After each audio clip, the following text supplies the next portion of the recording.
Olá, espectador! Estamos iniciando mais uma vez o nosso programa Interview em Saúde pela Associação Médica do Mato Grosso do Sul. Hoje o nosso entrevistado é o Dr. Henrique Ferreira de Brito. Ele é especialista em pneumologia e medicina do sono pela Escola Paulista de Medicina, São Paulo, e ele é hoje o presidente da Sociedade Sul-Mato-Grossense de Pneumologia e Tisiologia. Henrique, é um prazer tê-lo aqui no nosso programa. Obrigado pelo convite. E vamos falar um pouquinho sobre um assunto um pouquinho polêmico, que é o tal do tabagismo. Você, como pneumologista, o tabagismo tem enorme uma repercussão, orgânica e pneumológica. Eu queria que você falasse um pouquinho por que é que o cigarro, que o charuto, que o cachimbo faz tão mal para nós, por favor. Então, na verdade, qualquer tipo de consumo de tabaco é ruim. Seja ele cigarro, industrializado, seja ele o naquiá, que é muito comum aqui no interior do estado, seja charuto, seja cachimbo, fumo de rapé. Todo e qualquer tipo de consumo do tabaco faz mal à saúde. Cada um com a sua particularidade, mas faz mal. E o cigarro, ele faz mal por vários mecanismos, Então, o tabaco, o cigarro em si, ele tem mais de 4.000 substâncias que fazem mal, que causam uma série de doenças que a gente já sabe, isso é bem publicado, e tem uma delas que é a nicotina, que vicia. Então, além de uma droga que vicia, ela também causa uma série de danos. Então, na verdade, o produto desse tabaco, que é construído de diversas formas, ele causa a produção de vários metabólitos. Certo. O principal é a nicotina. Isso, a nicotina. E é ela que causa dependência? Isso, a nicotina, ela nem faz tanto mal físico, O grande problema da nicotina, e bom para o cigarro, para a indústria do cigarro, é que ela vicia. Então, ela cria a dependência, porque quando você fuma, então, no caso do cigarro, ele vai lá para os pulmões, do pulmão ele vai para a corrente sanguínea e vai para todo o corpo, inclusive para o cérebro. Chegando no cérebro, ele vai atuar num local específico, liberar uma substância chamada de dopamina, você se sente bem. Esse bem-estar o seu cérebro gosta. Então ele fica te cobrando para você fumar novamente para ter o mesmo tipo de sensação. Então esse é um mecanismo chamado de recompensa. Mas ele também cria tolerância. A tolerância é o seguinte: no início a pessoa fuma 1, 2 cigarros e fica bem por um longo período. Daqui a pouco, só 1, 2 cigarros não vai ser suficiente. Tem que aumentar a carga de cigarro, ser 3, 4, 5... para obter o mesmo resultado. Então isso é tolerância. Então o cigarro, ele age assim, como qualquer outra droga.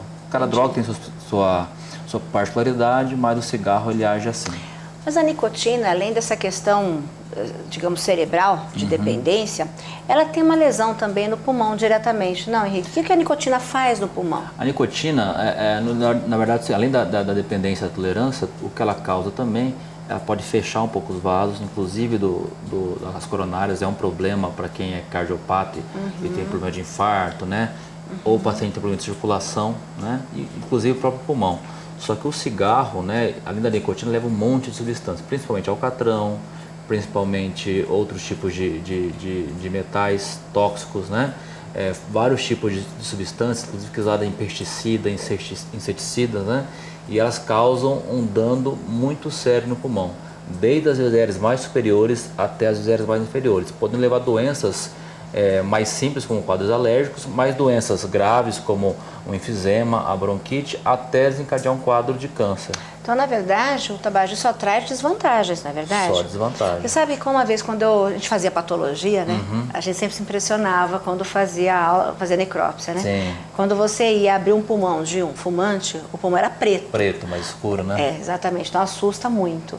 E me diz uma coisa, as desvantagens maiores que traz o cigarro, que doenças isso causa? Por exemplo, o cigarro, ele pode causar, vou separar por órgãos, Então ele pode causar doenças em vários tipos de órgãos, em vários tipos de sistemas, no pulmão, provavelmente, ele pode causar doenças alérgicas, ele pode causar, por exemplo, asma.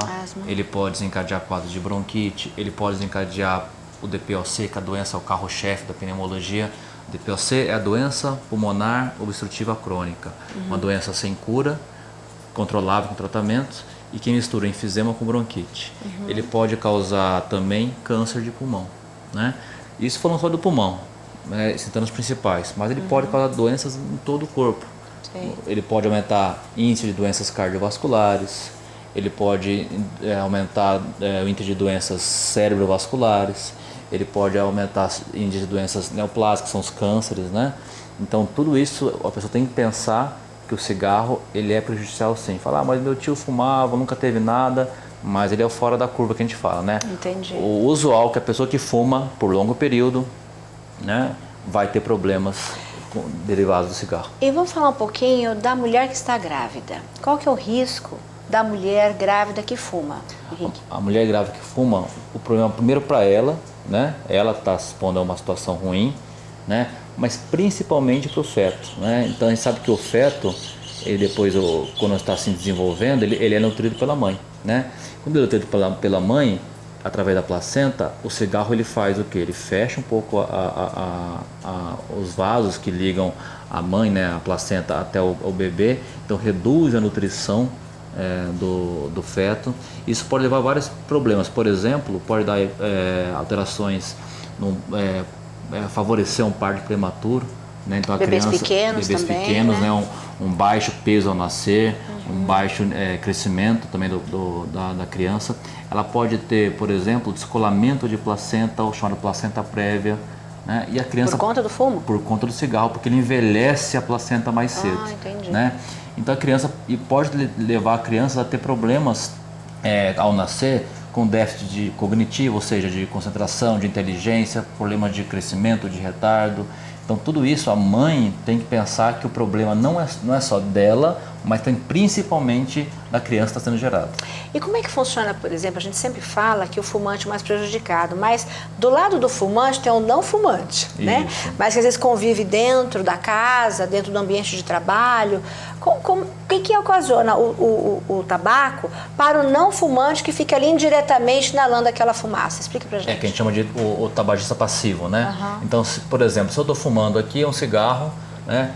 Eu vou inalar o cigarro, a fumaça que passou pelo filtro do cigarro e eu vou inalar esse cigarro, que é muito ruim. Sim. Ainda que ela passou pelo filtro. A pessoa que está do meu lado, que não está fumando, ela vai fumar a fumaça da ponta, né? Então ela vai inalar essa fumaça da ponta, que ela é tóxica, até mais tóxica que essa aqui. É lógico que eu vou estar inalando uma maior quantidade. Sim. Mas a pessoa ao meu lado vai inalar, sem dúvida, uma quantidade, a depender do nível de exposição, também prejudicial. E também ela pode estar sujeita às doenças causadas pelo cigarro, pelo fato de conviver muito com quem fuma. As mesmas doenças que você citou, a asma, bronquite, DPOC, o câncer, exatamente, tudo. Exatamente, numa prevalência menor, mas isso acontece sim, a gente tem que combater esse tabagismo passivo, né?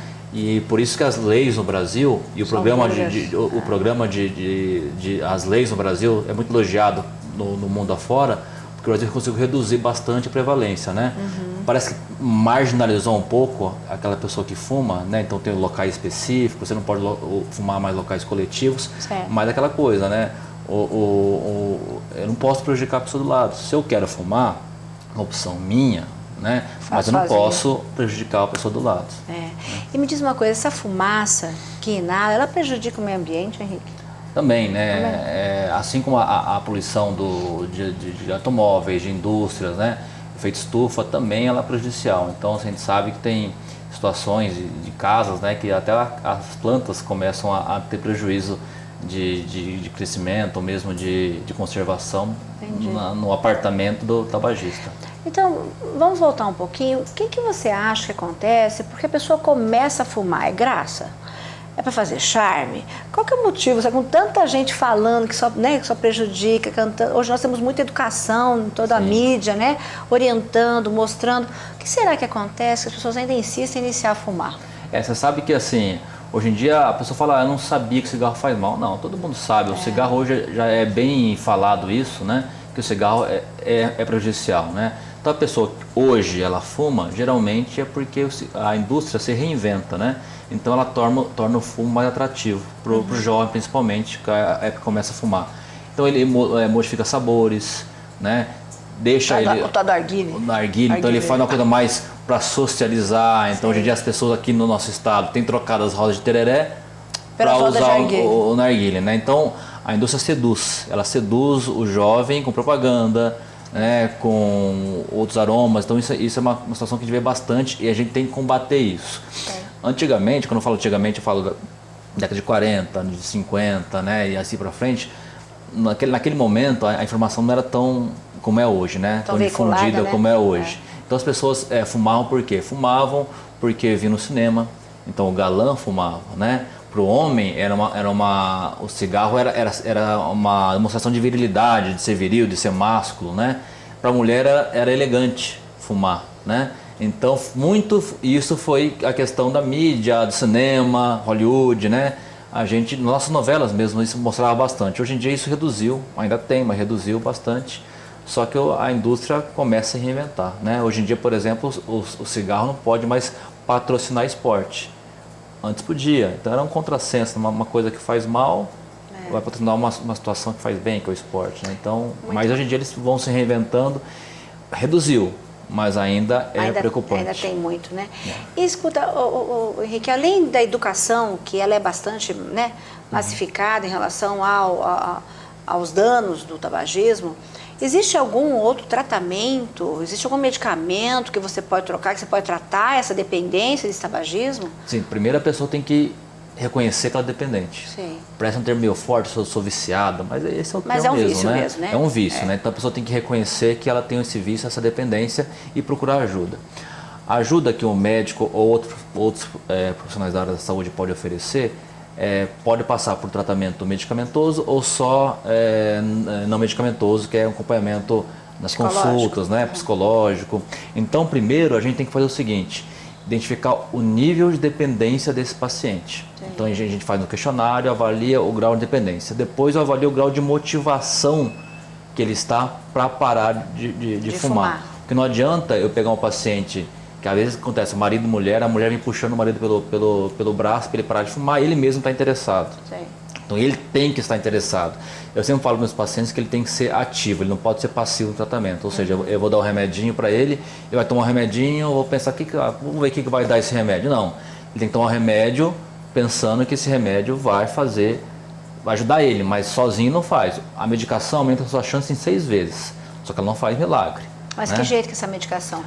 A medicação ela pode ser comprimido, ela pode ser adesivo, ela pode ser goma de mascar. Mas ele muda o sabor, ele tira essa vontade? Como é que funciona isso? Existem alguns tipos, né? Por exemplo, existem o que a gente chama de repositores de nicotina, ou terapia de reposição de nicotina. Sei. Então, eu dou a nicotina, que é aquilo que vicia. Sei. Eu não dou aquelas outras substâncias que fazem mal, aquelas outras 4.000 substâncias que fazem mal. Eu dou só a nicotina, ou só não, mas a nicotina. Então eu reduzo a abstinência do cigarro só dando nicotina. Seja ela com goma de mascar, com pastilha, com adesivo, né? Isso é um tipo de modalidade. Ai, não sabia disso não. Existe, por exemplo, medicações que agem no próprio cérebro. Quando eu comentei que o cigarro vai lá no cérebro e libera uma substância, então ele ocupa um local lá no cérebro chamado de locus ceruleus, né? Então tem medicação que vai nessa região e ocupa onde ocuparia a nicotina. O receptor. E ele daria o mesmo efeito, né? Por assim dizer, mais ou menos, a grosso modo seria isso. Então ele enganaria o cérebro nesse sentido. Mas você vai degradando, depois você vai diminuindo essa medicação também? Sim, a medicação a gente faz pelo menos 3 meses, né? No mínimo, depois a gente vai tirando, né? Ou tira de uma vez.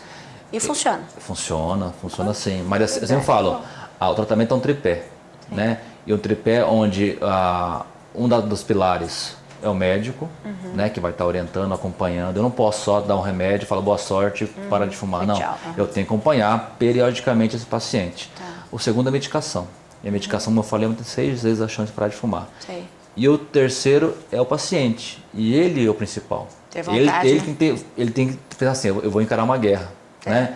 Não pode achar assim, vou tomar esse remédio de qualquer. Não, eu tenho que tomar um remédio, fazer direitinho, seguir a orientação médica, mas saber que ele é o ator principal. Se ele não tiver afim, se não estiver interessado, a taxa de sucesso cai bastante. Mas assim, então o que a gente faz, se o paciente não está num grau de motivação, eu espero, eu não começo a medicação, eu começo a motivar ele, para ele chegar no estágio de motivação. Momento certo. Exatamente. Entendi. Então a grande sacada, além de avaliar o grau de dependência, avaliar o grau de motivação. Se ele não está motivado, eu espero, não inicio o tratamento, senão eu queimo a medicação. Sim. Ele vai falar, não, esse remédio não adianta, não faz nada, porque ele não está motivado. Sim. Então eu tento elevar a motivação dele.